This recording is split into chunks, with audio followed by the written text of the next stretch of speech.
Rasulillah wa ala alihi wa sahbihi wa mawalah wa la hawla wa la quwata illa billahi wa ba'du. Alhamdulillah, di siang hari ini kembali kita bisa duduk untuk bertalabul ilmi, dan di depan kita insyaallah kita akan mengkaji satu buku. Di sini disebut Bahjah Qulubil Abrar wa Qurratu Uyunil Akhyar, karya besar dari Syekh Abdurrahman Ibn Nasir As-Sa'di rahimahullahu ta'ala, dan beliau juga salah seorang mufassir ahli tafsir yang dikenal tafsirnya dengan tafsir As-Sa'di. Di dalam buku ini bagus sekali karena di sini dicantumkan hampir sekitar berapa ini? Sekitar 316 hadis-hadis yang disebut oleh para ulama dengan hadis Jawami'ul Kalim. Hadis-hadis yang singkat tapi memiliki makna yang padat. Dan itulah keunggulan Nabi SAW dibandingkan dengan para nabi sebelumnya, di mana ada 5 keunggulan Nabi SAW yang tidak dimiliki nabi-nabi sebelumnya. Salah satunya adalah utitu jawami'al kalim. Aku diberi oleh Allah Subhanahu wa taala jawami'al kalim, kalimat-kalimat singkat namun syarat dengan makna. Nabi kalau ngomong itu tidak bertele-tele, tapi Rasul itu sekali ngomong singkat tetapi padat isinya. Nah, semua hadis yang dicantumkan oleh beliau ini adalah hadis-hadis pendek, tetapi penjabarannya luar biasa untuk kita renungkan dan kita amalkan. Baik, kita mulai daripada hadis pertama dalam kitab yang kita akan kaji, Bahjatu Qulubil Abrar wa Qurratu Uyunil Akhyar fi syarhi Jawami'il Akhyar. Di sini poin yang pertama adalah bicara soal niat dan juga ikhlas. An Umar bin Khattab radhiyallahu anhu qala, Sami'tu Rasulullah sallallahu alaihi wasallam yaqul, innamal a'malu binniyat wa innamal likulli imri'in ma nawa.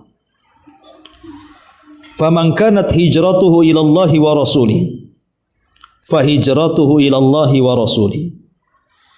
Wa man kanat hijratuhu lid-dunya yusibuha aw imra'atin yankihuha fa hijratuhu ila ma hajara ilaihi, muttafaqun alaih. Dari Umar bin Khattab radhiyallahu anhu, beliau berkata, aku mendengar Nabi SAW bersabda, sesungguhnya amalan-amalan itu digantungkan dengan niatnya, dan sesungguhnya setiap orang yang akan mendapatkan pahala itu juga karena niatnya. Maka barang siapa yang hijrahnya karena Allah dan Rasulnya, maka dia akan mendapatkan Allah dan Rasulnya. Tapi siapa yang hijrahnya karena urusan dunia yang dicarinya atau wanita yang hendak dinikahinya, maka hijrahnya kepada apa yang diniatkan saja, tidak dapat apa-apa. Taib. Hadis ini adalah hadis yang sangat-sangat agung sekali. Hadis innamal a'malu binniyat ini sangat agung sekali sampai ulama menyebutnya madarul Islam. Sumber daripada Islam itu sendiri kembali kepada hadis ini. Hadis innamal a'malu binniyat. Tetapi banyak yang salah paham dengan hadis ini dan dijadikan oleh sebagian orang sebagai dalil untuk melegalkan sebuah maksiat. Contoh umpamanya, di masyarakat kita sering mendengar yang penting kan hatinya. Umpamanya ada saudara ibu yang mungkin tidak pakai jilbab. Kemudian ibu tegur, pakailah jilbab biar auratmu tertutup. Jawabannya apa, Bu? Yang penting kan hatinya. Yang penting niatnya. Tuh si anu tuh jilbabnya itu sampai nyangsar tuh ke bumi, tapi lidahnya itu ngeri kali kalau ngomong. Mendingan saya lah tak pakai jilbab, tapi hati saya baik, katanya. Ibu dengar nggak itu kalimat kayak gitu tuh? Ya, baik saya bantah, Bu. Ya, kalimat itu sebenarnya tidak salah. Yang penting hati, karena memang amalan itu berawal dari hati dulu, baru ke badan. Masalahnya ada kaidah para ulama itu, kalimatul haq urida bihal batil namanya. Ucapannya benar, tapi yang dikehendaki itu sebuah kebatilan. Ucapan dia benar, tidak salah ngomong begitu itu. Tapi tujuan dia itu sebenarnya bukan itu. Tujuan dia itu hanya tidak ingin pakai jilbab sebenarnya. Makanya dia ngomong yang penting hatinya baik. Ini kan masalah, Bu. Ya. Ini bantahan yang pertama, itu namanya disebut kalimatul haq urida bihal batil. Kalimat benar tapi dikehendaki dengan kebatilan, karena dia ingin melegalkan maksiat sebenarnya. Makanya dia bilang yang penting hatinya. Kemudian yang kedua, di dalam hati orang itu macam-macam, Bu. Di dalam hati itu ada kebaikan, ada juga keburukan. Kalau dia penting, yang penting kan hati saya baik. Dalam hati itu tidak semua baik. Munafik juga hatinya ada nifaknya. Orang kufur saja ada kekafiran dalam hatinya. Hasad pun dalam hati. Dendam pun dalam hati. Dalam hati itu macam-macam. Tidak semua baik. Ketika dia mengatakan kan yang penting baik hatinya, emang kamu jamin hati kamu baik kan itu? Dalam hati itu macam-macam penyakit juga di situ. Kemudian yang ketiga, kalau dia mengatakan yang penting hatinya, yang penting imannya, kalau memang itu yang jadi dasar, hati itu sarang daripada keimanan. Iman itu tidak bisa dalam hati. Iman itu bukan dalam hati saja. Makanya Hasan Al-Basri rahimahullahu ta'ala mengatakan, laisal imanu bitamanni wala bitahalli. Bukanlah iman itu dengan engkau berangan-angan atau engkau menghias-hias diri, bukan. Walakin huwa ma waqara fil qalbi wa saddaqahul amal. Tapi iman itu sesuatu yang tertetapkan dalam hati, amalan yang membenarkannya. Jadi kalau tidak ada amalan, buat apa amalan hati itu? Umpamanya yang penting hatinya, nggak apa-apa nggak pakai jilbab, hatinya itu tidak penting kalau gitu. Karena iman itu baru dikatakan iman itu kalau dibenarkan dengan perbuatan. Kalau dia pakai jilbab kemudian mengatakan yang penting hatinya baik, benarlah kan gitu, karena hatinya membenarkan, perbuatannya juga melaksanakan. Tapi kalau perbuatannya tidak melaksanakan, hatinya mengatakan yang penting baik, tidak baik hatinya itu, karena tidak ada pelaksanaan di situ. Karena iman itu harus disertakan dengan sebuah perbuatan. Kemudian juga yang kalau kita bicara soal iman, Bu, iman itu kan yazidu bi ta'ah wa yanqusu bil ma'siyah. Bisa bertambah dengan ketaatan dan bisa berkurang dengan maksiat. Orang pakai jilbab itu sedang melaksanakan perintah karena menutup aurat. Berarti orang yang tidak pakai jilbab sedang maksiat dia. Lah, mungkinkah maksiat memperbaiki hati? Tidak, maksiat itu mengeraskan hati. Orang yang mengatakan yang penting hatinya baik, sebenarnya hatinya itu lagi keras tuh. Karena sebenarnya dia tidak baik dia itu. Bagaimana dikatakan baik? Dia sendiri tidak melaksanakan perintah. Maka orang yang ngomong begitu itu bahasa saya tipu-tipu. Orang yang sedang nipu aja dia ngomong begitu. Karena kalau kita melihat Bu, konteks Quran ya. Kita lihat ayat-ayat di Quran itu selalu Allah gandengkan iman dengan amal.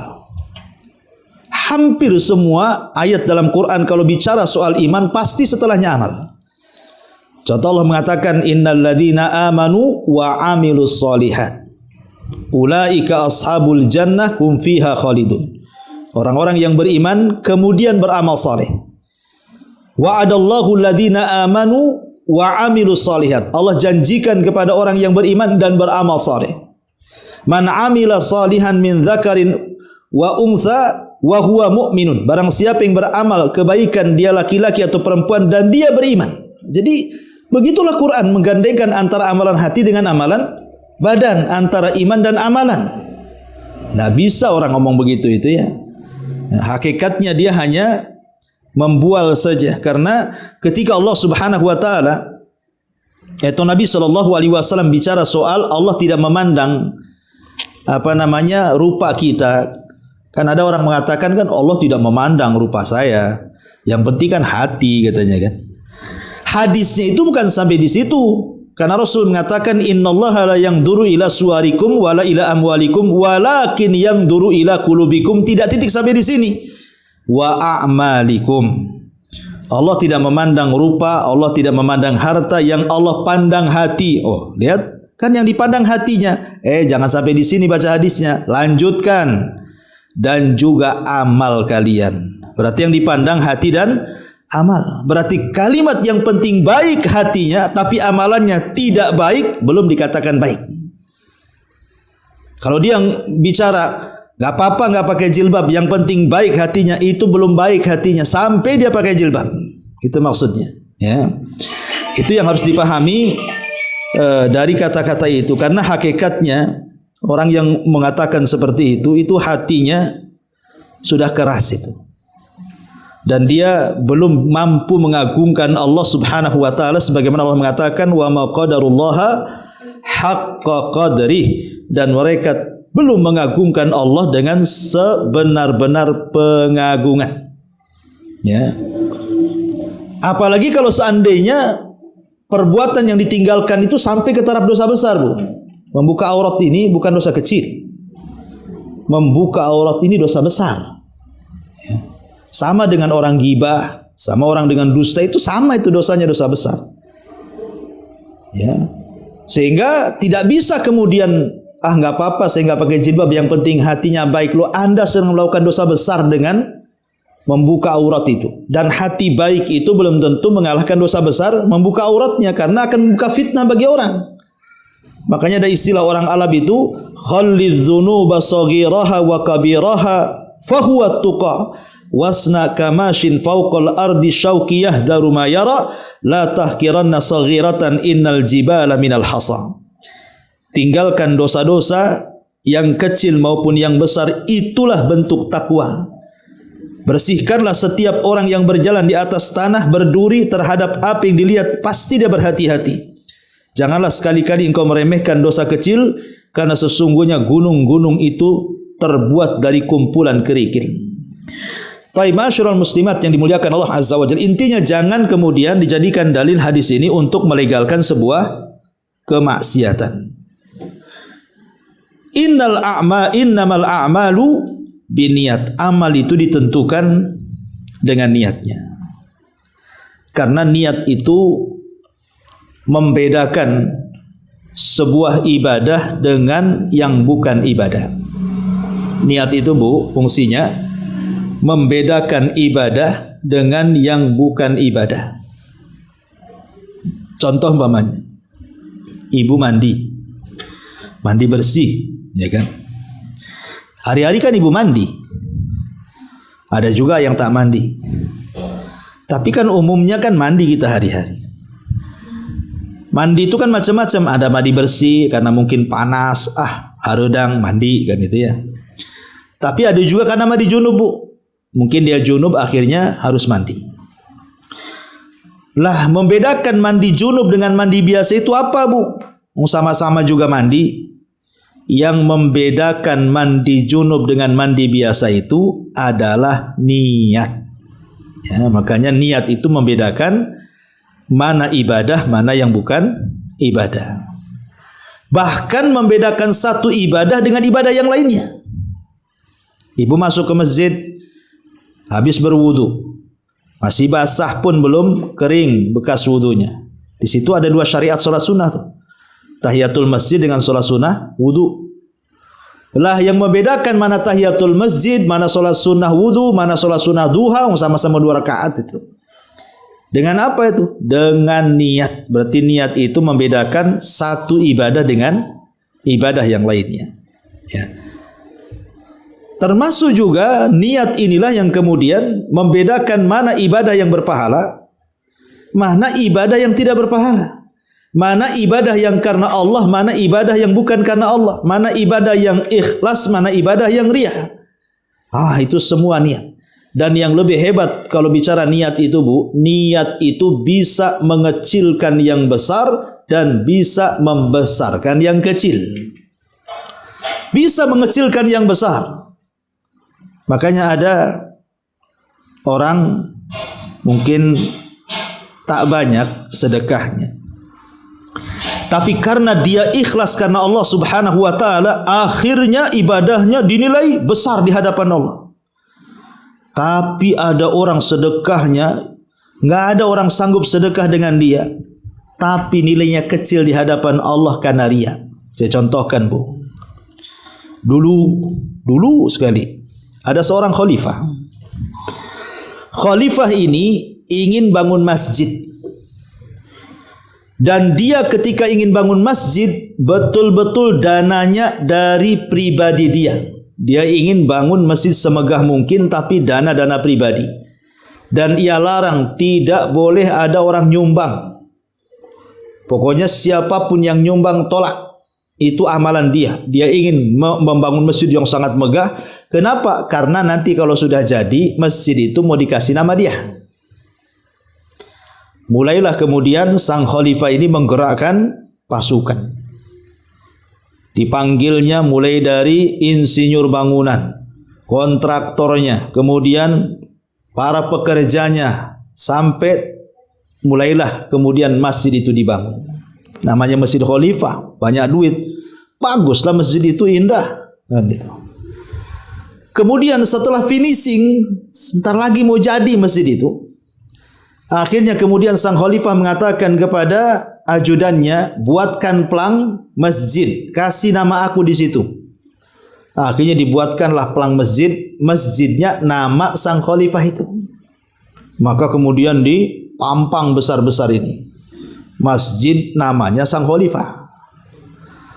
Allah takdirkan sang khalifah ini beberapa malam selalu mimpi, dan mimpinya aneh. Jadi dalam mimpinya itu dia bermimpi plang masjidnya itu roboh, kemudian diganti nama orang, nama seorang wanita. Akhirnya sang khalifah bangun, besoknya dia ngomong sama ajudannya, kau lihat ke proyek tuh, saya semalam mimpi aneh, katanya plang masjid sudah ganti bukan atas nama saya, katanya. Berani-beraninya siapa yang merubah tuh? Datang sang ajudan ke masjid, tak ada yang dirubah. Ya, pelangnya tetap atas nama dia, nggak ada perubahan apapun.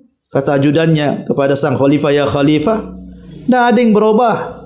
Kata sang khalifah, alhamdulillah, tenang, katanya.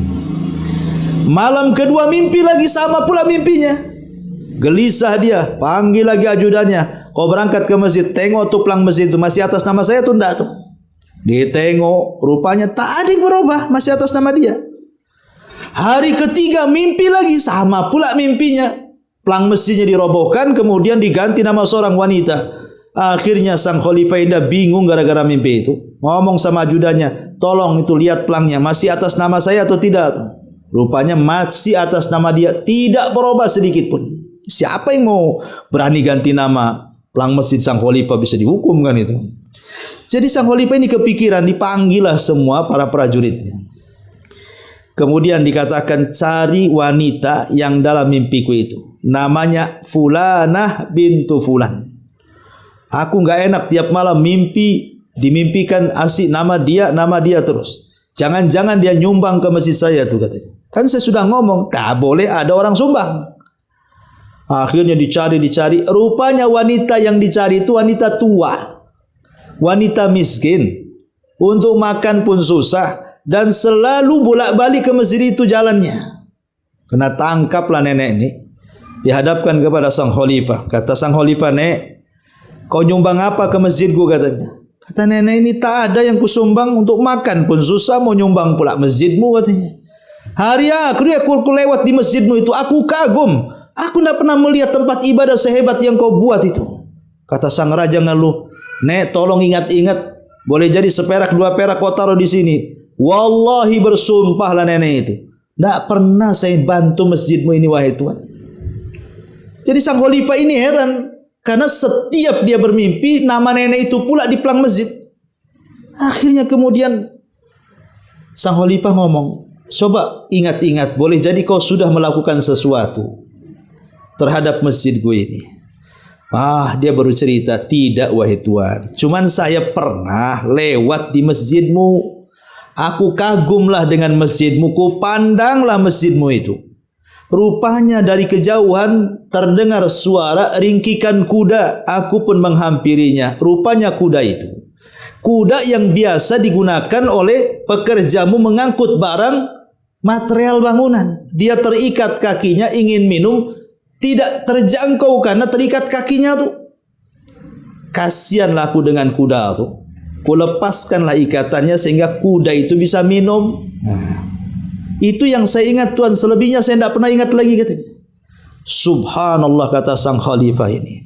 Jangan-jangan gara-gara kau ngasih minum kuda itu, menyelamatkan kuda dari tali itu, dan kau lakukan dengan ikhlas kepada Allah, rupanya itu pula yang jadi syarat mimpiku. Akhirnya sang khalifah mengatakan kepada prajurit, "Turunkan pelang namaku, kasih nama nenek ini, karena dia beramal karena Allah, sementara aku beramal bukan karena Allah," katanya. Kan? Inilah yang disebut dengan niat itu bisa membesarkan yang kecil dan bisa mengecilkan yang besar. Nenek ini kecil, hanya menyelamatkan kuda supaya bisa minum, kan kecil tuh. Hanya istilahnya mungkin terserempet tali, buka tali, udah gitu aja. Tapi karena niatnya karena Allah, Allah besarkan, masuk dalam mimpinya sang khalifah. Tapi sang khalifah ini besar. Siapa yang bisa nyumbang buat masjid sendirian semegah itu kan? Tapi dipandang kecil oleh Allah. Kenapa? Karena bukan karena Allah, melainkan karena ingin dipuji manusia. Itulah fungsinya niat di sini. Makanya di sini Rasul mengatakan, "Innamal a'malu binniyat." Amal itu ditentukan niat. Wa innamal likulli imri'in ma nawa. Dan juga tiap-tiap orang itu juga ditentukan sesuai dengan niatnya. Maksudnya dapat pahala dan tidaknya. Sah dan tidaknya amal itu ditentukan dengan niat. Begitu juga pahala dan tidak berpahalanya sebuah amal ditentukan karena niat. Kalau seseorang kemudian niatnya karena Allah, dapat pahala. Kalau bukan karena Allah, ya tidak dapat pahala. Ya. Jangankan itu, kita meruqyah nih Bu, kita baca Quran depan orang. Kalau nggak ada niat ruqyah, ya macam orang baca Quran biasa, nggak ada pengaruhnya Quran itu. Tapi kalau kita niatkan, ya Allah, bacaan Quran saya ini selain minta pertolongan kepadamu, ya Rabb, tolonglah ya dengan bacaan Quran semoga bisa menyembuhkan orang ini. Itu baru benar. Namanya ada niatnya, ingin membaca Quran dalam rangka pengobatan. Tapi kalau tidak ada niat, langsung ujung-ujung baca Quran saja, itu sama dengan dibaca Quran. Nggak ada pengaruh kepada orang sakit. Jadi harus ada niat. Segala sesuatu pun harus ada niatnya. Wa innamal likulli imri'in ma nawa. Kemudian Rasul mengatakan, "Faman kanat hijratuhu ila Allah wa rasulih." Maka barang siapa yang hijrahnya karena Allah dan Rasulnya, maka dia akan mendapatkan Allah dan Rasulnya. Dan barang siapa wa man kanat hijratuhu lidunya yusibuha aw imra'atin yankihuha fa hijratuhu ila ma hajara ilaih.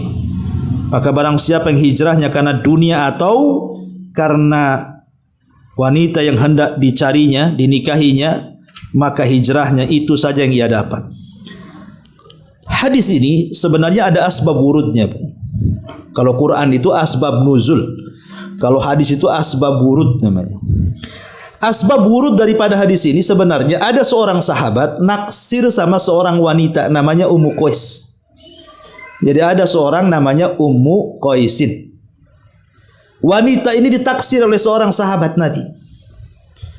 Ketika hendak dipinang, wanita yang ditaksirnya itu rupanya ikut hijrah bersama para sahabat Nabi SAW dari Mekah ke Madinah. Akhirnya tak jadi dipinang, perempuannya nggak ada, hijrah ke Madinah. Ketika para sahabat Abu Bakar, Umar, Ali dan banyak sahabat yang hijrah satu persatu dari Mekah ke Madinah. Mereka berhijrah karena Allah dan Rasulnya untuk memperjuangkan Islam dan memperjuangkan agama Allah dan Rasulnya. Yang satu pula si anak muda ini hijrahnya bukan untuk itu, tapi hijrahnya karena ngejar-ngejar Ummu Qais ceritanya. Sampai dia rela gitu ya, sembunyi-sembunyi dari Mekah. Sampai berhasil dia dari Mekah itu. Kalau ketahuan kan bisa bahaya, Bu. Karena orang-orang kafir Quraisy itu tidak membiarkan orang-orang hijrah kecuali ditangkap. Sebagian mereka dibunuh masalahnya. Tapi dengan kecerdasannya dia hijrah, berhasil dia ke Madinah. Bayangkan, sudah menghabiskan waktu, menghabiskan tenaga, meninggalkan keluarga, meninggalkan dunia. Niatnya bukan karena Allah, Bu. Hanya ngejar-ngejar Ummu Qais. Ya. Berangkat dia, berhasil sampai ke Madinah dan berhasil meminang Ummu Qais dan menikah dengan Ummu Qais. Tapi Rasul mengatakan apa? Faman kanat hijratuhu lidunya yusibuha awim ra'atin yankihuha fahijratuhu ila ma hajara ilaihi. Siapa yang hijrahnya karena dunia atau wanita yang hendak dinikahinya, ya itu saja dia dapat, tapi tidak mendapatkan pahala dari Allah dan Rasulnya. Ma'asyiral muslimat yang dimuliakan Allah Subhanahu wa taala, tapi ada juga yang hendak hijrah, seorang kakek-kakek sudah tua. Namanya Akhnas, ya. Jadi Akhnas ini seorang penyair kondang, Bu. Di zaman itu dia seorang penyair. Dan penyair itu pemilik media di zaman itu. Kalau sekarang sih pemilik radio, pemilik stasiun televisi lah. Karena zaman itu untuk media menyebarkan sebuah informasi atau berita itu tidak bisa kecuali lewat syair. Lah orang Quraisy ini punya penyair kondang namanya Akhnas. Ya. Tapi kalau Islam punya penyair namanya Hasan ibn Thabit, itu penyairnya Nabi itu. Kalau orang Quraisy punya namanya Akhnas. Lah Akhnas ini entah kenapa dia pengen masuk Islam. Setelah dia melihat hijrahnya para sahabat yang mereka meninggalkan keluarga, meninggalkan bisnis, meninggalkan dunia. Mereka rela harus mengorbankan jiwa, harta dan waktu mereka. Kalau itu bukan agama yang benar, tidak mungkin mereka seperti itu pengabdian jihadnya itu. Makanya Akhnas terpikir, jangan-jangan memang betul tuh agama Muhammad itu agama yang benar. Dari situ dia kepikir ingin hijrah, ikut bersama orang Islam ke Madinah dan ingin masuk Islam. Padahal dia belum Islam tuh si Akhnas ini. Tapi karena melihat para sahabat, dia yakin agama yang benar, ingin juga dia ikut hijrah. Sudah 100 tahun lebih usianya, Bu. Ketika mendengar orang-orang Quraisy Akhnas ini mau berangkat, Bu, dihadang sama si Abu Jahal dan orang-orang Quraisy itu. Tidak boleh kau berangkat ke sana. Mau apa kau Akhnas ke sana katanya? Kata si Akhnas, aku ingin masuk Islam katanya. Ingin berbaiat kepada Muhammad katanya. Oh, tidak boleh katanya. Kemudian mulai diberikan syubhat dalam kepalanya. Akhnas, tahu enggak? Kalau engkau masuk kepada agama Muhammad itu, kau tidak bisa mabok lagi katanya. Karena orang jahiliyah bisa mabok. Tapi orang sudah masuk Islam enggak boleh mabok. Jadi bilang kau enggak akan bisa mabok lagi nanti. Enggak usah kau masuk ke agama dia. Kau enggak senang hidupnya katanya. Kata si Akhnas ini, memang aku udah lama tak mabok, biarkanlah aku pergi katanya. Kemudian dikasih syubhat lagi kepalanya. Akhnas, tahukah engkau agama si Muhammad itu melarang zina? Kalau kau masuk Islam kau tak bisa berzina lagi. Kata si Akhnas, aku ini dah tua, ngapain berzina juga katanya. Oh, udah stres ini orang-orang Quraisy ini mana si Akhnas ini. Akhirnya terpikirlah mereka dengan memberikan dunia yang banyak kepada si Akhnas. Gini Akhnas, kau salah kau ini berangkat ke Madinah. Kami udah pusing dengan tukang syairnya si Muhammad Hasan ibn Thabit. Kau tambah pula gabung dengan dia. Makin pusinglah kami katanya. Sudah gini saja. Bagaimana kalau seandainya kami sediakan 100 ekor unta, gagalkan hijrahmu?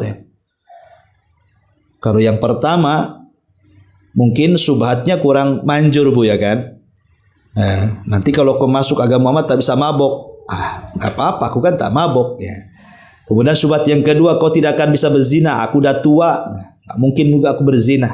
Tapi ketika disodorkan dunia, Bu, rupanya dunia ini memang beda. Dunia ini tidak tua, tidak muda, Bu, semua cinta dunia ini. Si Akhnas ini sudah 100 tahun lebih usianya. Ketika dia mendengar 100 ekor unta, goyang hatinya, Bu. Pergi enggak, pergi enggak, ngitung kancing, Bu. Pergi enggak, pergi enggak. Pergi tak dapat unta, tak pergi 100 unta. Pergi tak dapat unta, tak pergi 100 unta. Itu aja tuh dalam otaknya tuh. Masya Allah, memang dunia mengikat. Akhirnya dia milih 100 unta. Nggak jadi pergi. Ya. Ketika dia mendapatkan 100 unta, dengan bangganya dia bawa tuh unta-untanya pulang ke kabilahnya. Masya Allah, Allah takdirkan. Ketika unta yang ditungganginya ini terperosok ke salah satu lubang, jatuh dia si Akhnas ini, kemudian mati su'ul khotimah.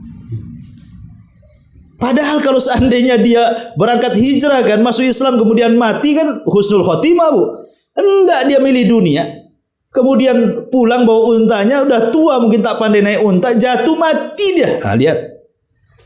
Makanya kalau ada keinginan berbuat baik itu jangan ditunda-tunda. Ibu sudah kaya mau haji berangkat.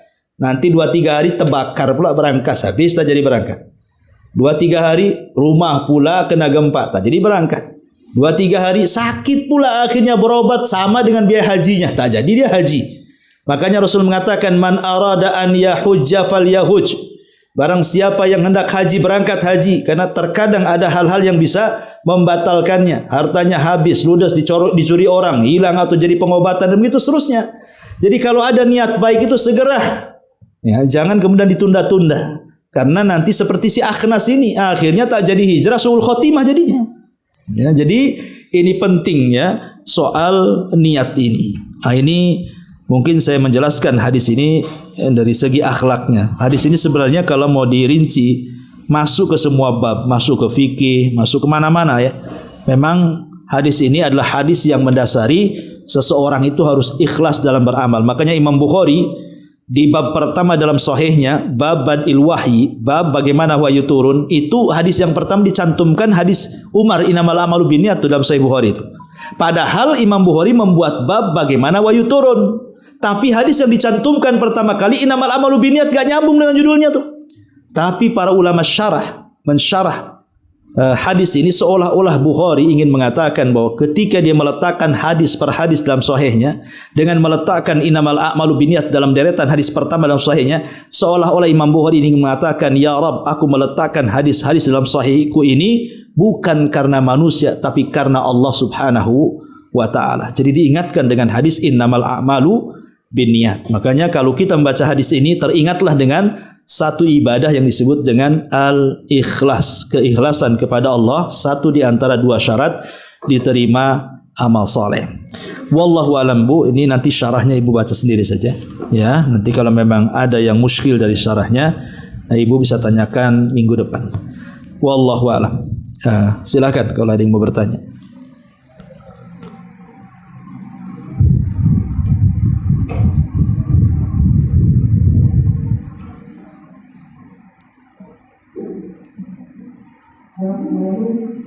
Assalamualaikum warahmatullahi wabarakatuh. Waalaikumsalam. Tentang video tentang itu, bagaimana berarti seorang perempuan kepada orang yang sudah meninggal, seorang perempuan sebagai suami gitu, gimana? Kan kalau kita bercerita itu si istri ini uangnya itu semuanya dari suami, tidak selesai gitu. Jadi kalau kita bersedekah, kita niatkan untuk orang tua kita yang meninggal, sementara itu harta dari suami itu bagaimana hukumnya? Iya, waktu seorang anak kepada orang tua yang telah meninggal. Sementara itu uangnya itu dari suami, mau kita mau bersedekah untuk orang tua kita yang telah meninggal. Maka uang itu uang dari suami kita. Oke, iya, paham. Ya. Ini ada pertanyaan, seorang istri hari-hari dikasih belanja sama suami. Setiap belanja dikasih 100 dipotong 10.000. Simpan, besoknya dikasih uang belanja lagi, simpan 10.000. Banyaklah itu, karena pandainya istri suka motong kan. Tapi kalau motong jangan lebih banyak dipotong yang sedikit belanja, Bu. Kasih 100.000 dipotong 90, belanja 10.000. Dapat apa tuh? Ya kalau motong 5.000, 2.000 mungkin lah untuk celengan kan. Ya. Dan izin suami, kalau suami redho ya nggak apa-apa. Pertanyaannya, ini uang dari suami kemudian saya sedekahkan diniatkan kepada orang tua saya, boleh nggak apa-apa. Dan ingat, Bu, amalan yang disepakati tidak ada khilaf ulama. Dari orang hidup ke orang mati cuma 2. Jadi amalan yang pasti sampai kalau kita lakukan untuk orang mati itu cuma 2 yang tidak ada khilaf ulama. Pertama doa, Bu, dan yang kedua sedekah. Selebihnya jadi khilaf ulama. Haji kita untuk orang tua jadi khilaf ulama. Puasa kita untuk orang tua jadi khilaf ulama. Baca Quran kita untuk orang tua khilaf ulama. Semua jadi khilaf ulama. Tapi yang tidak ada khilaf cuma 2. Doa sama sedekah. Itu tidak ada khilaf. Tidak ada perselisihan ulama. Doa sampai, sedekah sampai. Kalau yang lainnya masih ada perselisihan. Ada yang mengatakan sampai, ada yang mengatakan tidak sampai seperti baca Quran. Ada yang mengatakan sampai, ada yang mengatakan tidak. Dalam mazhab Syafi'i sendiri berselisih dalam mazhab Syafi'i itu. Imam Nawawi mengatakan tidak sampai karena mengambil pendapat yang masyhur dari Imam Syafi'i. Tapi dalam mazhab Syafi'i yang lain mengatakan sampai. Jadi amalan-amalan yang lain mengatakan khilaf, tetapi doa dan sedekah tidak ada khilaf. Maka kalau ingin jelas-jelas amalan kita sampai kepada orang tua kita yang sudah meninggal, pertama doa. Doanya gimana, Bu? 1, minta supaya diampuni dosa-dosa orang tua kita. 2, supaya ditetapkan jawabannya dalam kuburnya. Itu doa yang paling penting seorang anak mendoakan orang tua yang sudah meninggal. Ya Allah, ampuni dosa kedua orang tua saya. Ya Allah, tetapkan jawaban dia supaya dia bisa melewati fitnah kubur. Itu yang ditunggu-tunggu orang mati itu. Yang kedua sedekah. Ya, yang kedua sedekah. Ya, sedekah ini yang penting harta halal, walaupun yang memberikan suami tidak ada masalah, dan saya kira tidak ada keberatan suami kalau tengok istrinya bersedekah, asal jangan banyak-banyak lah kan begitu. Ya, intinya tidak ada masalah, tidak ada hukum yang melarang. Dan insya Allah akan sampai kalau sedekah itu sampai, karena tidak ada khilaf di antara ulama sampainya niat sedekah kepada orang yang sudah meninggal. Wallahu a'lam. Kembali kita ke niat tadi ya, kalau kita mau sedekah untuk orang tua memang harus kita niatkan tuh. Ya, diniat. Bagaimana kalau kita setelah baca Quran lalu kita mendoakan kalau mengenai doa kita mau tapi setelah membaca Al-Quran, baca Al-Quran. Jadi kita baca Al-Quran, tapi niatnya itu belakangan gitu. Iya, kalau maksudnya niat baca Quran untuk orang mati. Untuk kita, niatnya di akhir. Oh, niatnya di akhir.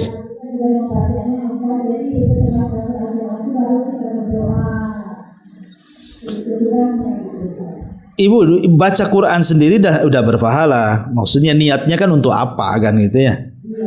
Kalau hukum asalnya kita langsung baca ya niatnya ya udah ada niat ibu ketika hendak membaca Quran. Udah ada niat membaca Quran, artinya ibadah. Setiap satu huruf 10 pahala. Tetapi kalau dari ibadah ini mungkin mau diarahkan ke yang lebih khusus seperti untuk ruqyah. Kan khusus tuh, dari ibadah ke ruqyah berarti khusus. Atau dikhususkan ke orang yang sudah meninggal gitu ya. Itu pun sebagian para ulama, saya dengar ceramahnya Syekh Ibrahim Ar-Ruhaili itu, kalau hendak membaca Al-Quran untuk orang mati itu hendaklah diniatkan setelah membaca. Ya, jadi kita baca Quran dulu, kemudian setelah baca Quran baru kemudian kita katakan, ya Allah, kalau dalam baca Quran sini ada pahalanya, maka saya kirim pahala ini untuk kedua orang tua saya. Berarti tidak secara langsung kita bukan mengirim pahala lewat bacaan Quran, tetapi lewat amal soleh dari bacaan Quran. Itulah yang disebut dengan tawasul dengan amal soleh itu. Ya, jadi ada dibolehkan yang seperti itu. Tapi kalau kita diniatkan dari awal dengan baca Quran untuk orang mati, ya itulah yang jadi khilaf ulama sampai tidaknya. Tapi kalau setelah baca Quran kita katakan, ya Allah, kalau ada pahalanya bacaan saya ini saya kirim ke orang tua, nggak apa-apa. Ini bukan mengirim pahala dengan baca Quran, tetapi mengirim pahala dengan amalan baca Quran. Ya, itu namanya tawasul dengan amal soleh. Jadi kalau ibu langsung baca Quran ya tetap dapat pahala. Itu namanya ibadah umum baca Quran. Tapi kalau sudah mau diarahkan ke yang lebih khusus, itulah perlu niat. Ya, wallahu a'lam.